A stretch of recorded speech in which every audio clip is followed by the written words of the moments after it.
আপনারা একটি চা গাছ দেখতে পাচ্ছেন। এটির বৈজ্ঞানিক নাম ক্যামেলিয়া সাইনেনসিস।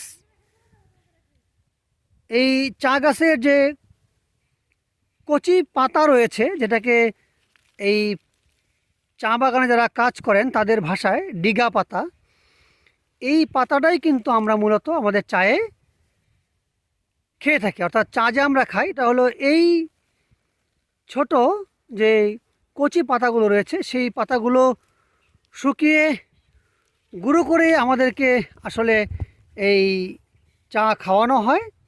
আর আপনারা চমৎকার দেখতে পাচ্ছেন যে এই চায়ের গাছে সুন্দর সুন্দর ফুল রয়েছে, একেবারেই চমৎকার ফুল, ঘিয়ে কালারের পাপড়ি আর কেশরগুলো অর্থাৎ স্ত্রী ও পুং কেশরগুলো মাঝে গোল্ডেন